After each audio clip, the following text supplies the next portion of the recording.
Alright, get ready for a deep dive. You understand this thing called transport phenomena? Right? It sounds pretty complex. Well, it turns out it's all about how things move, Yeah.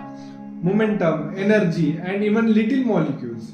Consider us your guides as we unpack these fundamental laws governing movement and discover how they connect in the ways you might not expect. That's good. What's fascinating about transport phenomena Yes. is that it's happening all around us constantly. It's the unseen force behind everything, from the wind blowing outside your window to the way your coffee cools down. Things like flux, gradient, and transport properties. Can we break those down? Absolutely. Imagine you're watching a river flow. The amount of water passing a certain point Okay. every second, that's essentially the flux. Okay. Is the rate of movement or how much of something is moving past a given point. Okay, so the flux is all about the flow. Yes. What about the gradient? Yeah. That sounds bit intimidating. Not at all. Think of a hill. The steeper the hill, the faster you will roll down. Yeah. Right? That's because there's a greater change in height Yes. or elevation over short distance. Yes. That's your gradient. How much a certain property change over a distance. So a steep gradient means things change quickly, Correct. whether it's height, temperature, or even the concentration of those tiny molecules you mentioned. Exactly. And the last piece of the puzzle is the transport property. Okay. This essentially determines how easily something can flow or move through a specific material. So it's like material willingness to go with the flow? That's a great way to put it. For example, think about pouring honey versus water. Okay. Honey is thicker and flows much slower, right? That's because it has a high viscosity, which is the transport property of force momentum. So viscosity is all about resistance of flow? Yes, honey is more resistant than water, which explains why it takes forever to get that last bit out of the bottle. Precisely. And that's a perfect example of a first law we are going to explore. Newton's law of viscosity focuses on how fluids flow, which is all about the transfer of momentum. Right. Okay, now it tells us that the shear stress or the force needed to make the fluid move is directly related to how quickly the fluid's velocity changes over a distance. Hold on. Can we unpack that bit? Are we talking about the how fast the fluid moving overall? How that the speed changes within the fluid itself? Excellent question. Actually, it's about how the speed varies within the fluid. Okay. Imagine a river flowing, as we have considered it earlier. Yes. The water in the center moves faster than the water near the banks, right? Right. Have you observed that? Okay. That change in speed from the center to the bank of the river over the width of the river, that's the velocity gradient. So the more the dramatic that the change in speed within the fluid, the more the force you need to get that thing moving. You got it. And remember that stickiness we talked about, the viscosity. Oh yes. Have you remembered it? Yes, yes. That plays a key role here. The higher the viscosity, the greater the shear force needed to achieve a certain velocity gradient. So, going back our honey example, it takes more force to spread honey on toast than to spread water because honey has a higher Viscosity. Correct. It's more resistant to that change in velocity, and that's momentum transfer in action. Okay, that's pretty slick way to understand how things flow. Yeah. But I am curious, does this viscosity thing apply to anything besides honey and river? Oh, absolutely. It's crucial in all sorts of applications. Oh, really? Yeah, think about how motor oil lubricates your car's engine. Yes, right. Okay, how blood flows through your veins. Wow. Viscosity is a key player in all these processes. So this seem simple concept of stickiness is actually pretty important. It is. It makes me wonder what other hidden concentration we will find as we dive deeper into these laws. Well, let's move from the flow of fluids to the flow of something else entirely, like heat. Oh, okay. And that brings us to our next law, which is Fourier's law of heat conduction. Okay. Things are heating up. I'm ready to explain you this next law. Okay, this law tells us that heat will flow from a region of higher temperature to a region of lower temperature, Okay. and the rate at which that heat flows depend on temperature difference. Yeah, and Right. the material's ability to conduct heat, which is called thermal conductivity. So if I have a piping hot cup of coffee and the room is cold, Right? heat will flow from the coffee to the room until they reach the same temperature, and the cup itself, depending on what it made of, will affect how quickly the heat escapes. Precisely. Yeah. Imagine you have two spoons sitting in that hot coffee, okay? Yeah. One metal and one wooden spoon. Okay. Which spoon would you rather grab? Definitely not the metal one. I learned that lesson the hard way as a kid. Exactly. That's because metal has a much higher thermal conductivity than wood. It allows heat to flow through it much more easily. Right. That's why metal spoon will feel much more hotter than the wooden one, even though they are both in the same coffee cup. Okay. So the thermal conductivity is like materials heat superhighway. Exactly. Some materials are built for speed while the others are more like back roads. That makes me wonder, Yeah. are there any materials that are like heat roadblocks where heat can't get all at all? That's a great question, and it leads us to the concept of insulators. Materials like rubber and foam have very low thermal conductivity. Right. They act as barriers to heat flow, which is why they are used in things like coffee mugs and winter coats. So, understanding thermal conductivity can help us design things that either efficiently transfer heat or effectively block it. That's pretty cool. It makes me appreciate how these seemingly abstract laws have very real world applications. And that's just the tip of the iceberg. We have explored momentum transfer with Newton's law of viscosity, and now the heat transfer with Fourier's law. Right. But there's one more piece of the puzzle, a law that governs how those tiny molecules we mentioned move around, and that brings us to the Fick's law of diffusion. Alright, let's talk about the molecules that move. I am ready for the Fick's law. Okay. What's Okay, then let's go. Fick's law focuses on mass transfer, which is all about how molecules move from areas where they are highly concentrated to areas where they are less concentrated. yeah. Think about spraying perfume in a room, Okay, I can picture that. You spray it one spot and the scent gradually spreads throughout the whole room. right? But I am guessing there's more to it than just the molecules randomly floating around. You are right. There's a driving force behind this movement, and that's the concentration gradient. Okay. Molecules naturally want to spread out and achieve a uniform concentration. So it's like they are always trying to even things out. That's a great way to put it again. And Fick's law gives us a way to calculate just how fast that spreading happens. It tells us that the rate of molecular movement or the molecular flux is proportional to the concentration gradient. Okay. The steeper the gradient, the faster the diffusion. So the bigger difference concentration between two areas, the faster the molecules will move to try and balance the things out. Exactly. And like the other laws we have discussed, there's a transport property at play here too. It's called the diffusion coefficient, and it essentially describes how easily a particular molecule can move through a particular material. So some molecules are like marathon runners, while the others are like slow walkers. Yeah, that's a fun analogy actually. The diffusion coefficient takes into account factors like the size and shape of the molecule Okay. and the properties of the surrounding environment. It's amazing to think about all these tiny molecules constantly moving and interacting around us. Right? It makes me realize how much is happening beneath the surface that we are not even notice.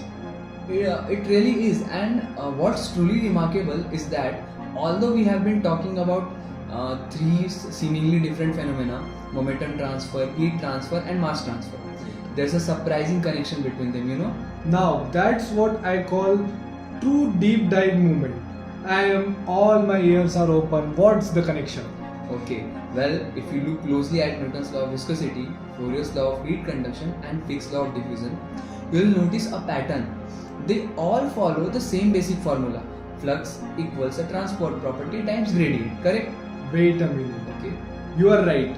It's like they are all speaking the same language, even though they are describing the different things. That's pretty mind blowing. It is. This unified framework is one of the this unified framework is one of the most beautiful aspects of transport phenomena. It highlights the underlying elegance and simplicity of the natural world. So even through wait. Okay.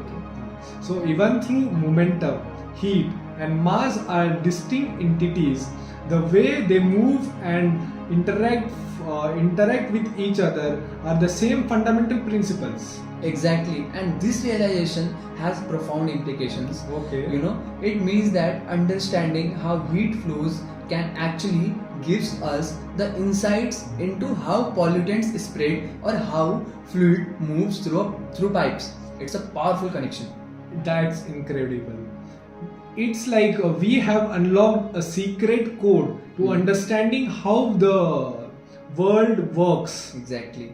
But all this talk about gradient and fluxes, it's still a bit abstract.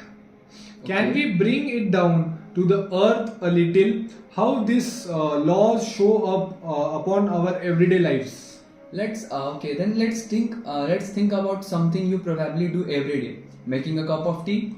How does a simple cup of tea become a lesson in transport phenomena? Okay, then first you put the kettle on the stove, Right. and then the heat driven by the temperature difference between the stove and the kettle starts flowing from the hotter surface to the cooler one. Right.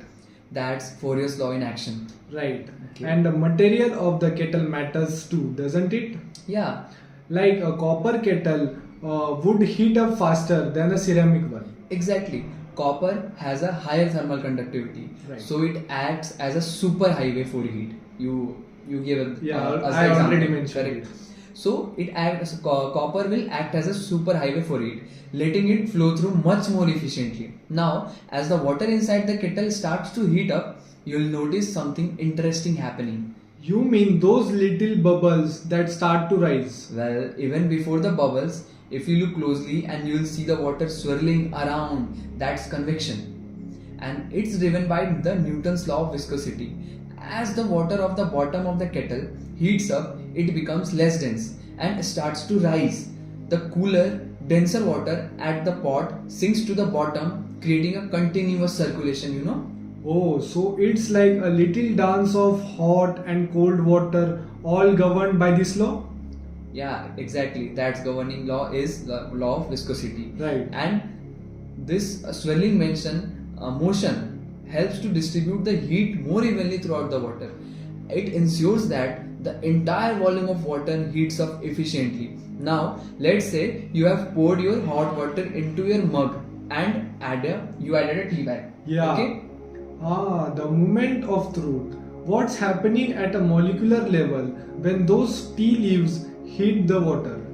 This is where Fick's law takes center stage. You know, the tea leaves contain flavor molecules that are highly concentrated within the leaves themselves. When they come into contact with the water, those molecules start to diffuse outwards, moving from the area of high concentration to the area of low concentration in the water.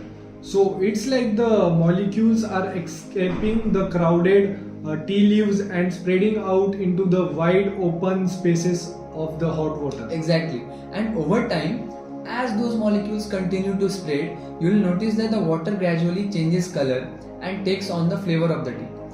That's diffusion in action, driven by the concentration gradient and governed by Fick's law. Wow, I never realized that the making a cup of tea was such a complex scientific process, like a mini masterclass in transport phenomena. It really is, and it highlights how these fundamental laws are constantly at play in our everyday lives, even in the simplest of activities. It's like we have been living in the world governed by these invisible forces and never even realized it. Yeah. So, if making a tea is one example, where else these laws come up in our daily routine? Actually, they're everywhere. Think about cooking a pot of pasta. Okay. The heat transfer from the stove to the pot, the water boiling due to convection, the pasta absorbing water and then softening through diffusion. It's all transport phenomena. All right, you are absolutely right. And what about when you light a candle? The wax melts down due to the heat conduction. Correct. The flame flickers because of the convection currents. Correct. And the scent of the candle spread throughout the room and takes it the diffusion part. It's mind blowing how much we can understand about the world just by knowing these three laws. And don't forget about our own bodies. Every breath we take relies on diffusion to transport oxygen from our lungs to our bloodstream, Right. and carbon dioxide out. Right. The circulation of blood throughout our bodies is governed by the principle of fluid dynamics, heavily influenced by viscosity. It's like our body are machines, constantly relying on these three laws to function properly. This is seriously making me appreciate the connection of everything. But I have to ask a question. Why should we care about understanding these laws beyond just satisfying our intellectual curiosities? What's the practical significance? Yeah, that's a great question again. The applications of these principles are truly far reaching. For example, in chemical engineering, understanding transport phenomena is crucial for designing efficient reactors, optimizing heat exchanges, and developing effective saturation processes. So it's like just a theoretical. No, it's not theoretical. It has real world applications that impact our lives. In environmental science, this law help us model how pollutants disperse in air and water, which is vital for developing effective remediation strategies and protecting our planet. And I imagine it's also crucial in fields like medicines, where understanding the fluid flowing in our body is essential for the things like drugs delivery and design the artificial organs. Yeah, correct. You hit the nail on the head. Understanding how fluids like blood or medications move through our bodies is essential for developing effective treatments, and it goes beyond that. Think about the design of airplanes and cars. Aerodynamics and fluid flow are the key to optimizing their performance and fuel efficiency. Yeah, it's incredible how something as seemingly simple as understanding how things move can have such a profound impact on so many different fields. This deep dive that we have gone through has been a real eye-opener. We came into this thinking transport phenomena was going to be all equations and technical jargon, but it's actually incredibly fascinating and surprisingly relevant to our everyday lives. Now, it's a testament to the power of scientific inquiry, how exploring seemingly complex concepts can lead to a deeper appreciation for the world around us. It makes me wonder what other hidden connections are out there waiting to be discovered, and how can understanding this fundamental principle help us to solve some bigger challenges in humanity. Okay, now those are excellent questions, and it brings us to an important point. While we have explored the basic principle of transport phenomena today, the learning doesn't stop here. So here's a final thought that thought-provoking question that we can leave our listeners as we wrap up this part of our deep dive, I think a great question to ponder is this: how can understanding these seemingly simple laws of transport phenomena empower us to make a real difference in the world? I love that because it really gets into the heart of why this knowledge is so valuable. Think about climate change. Yes.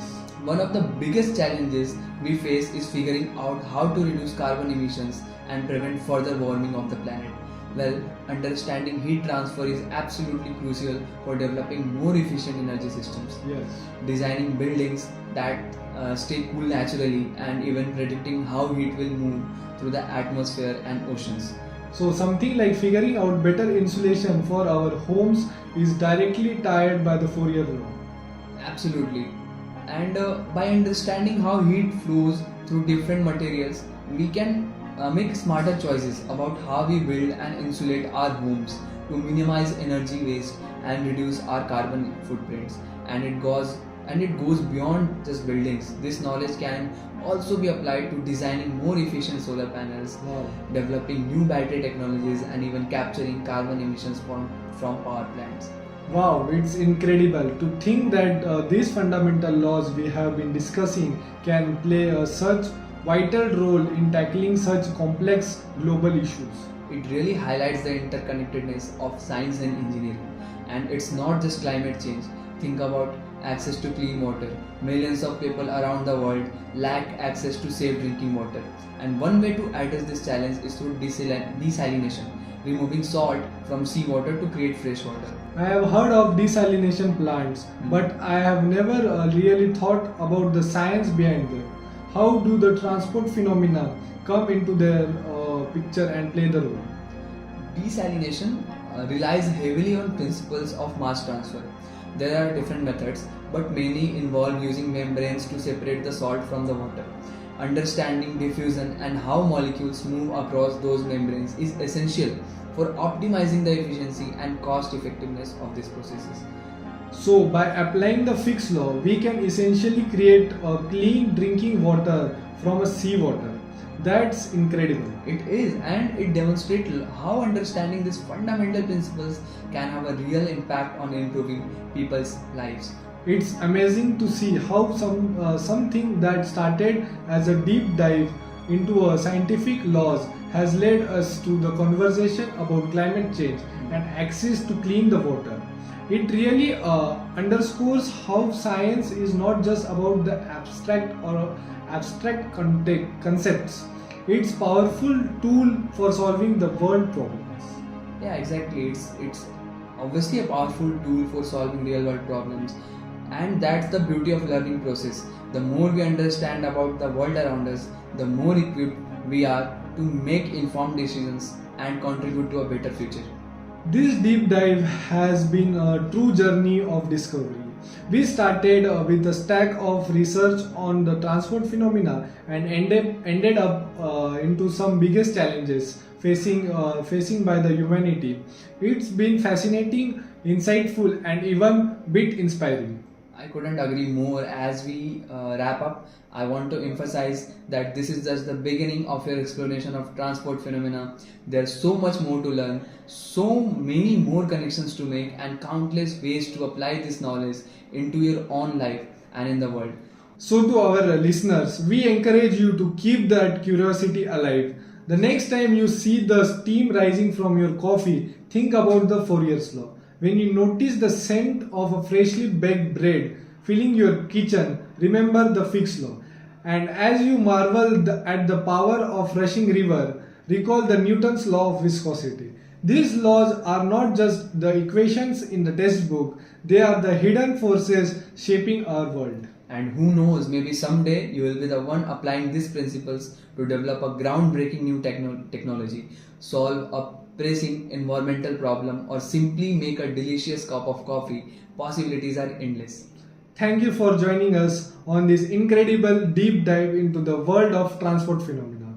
We hope you have gained a new application for the elegance and the power of these fundamental laws and the countless ways they impact our lives.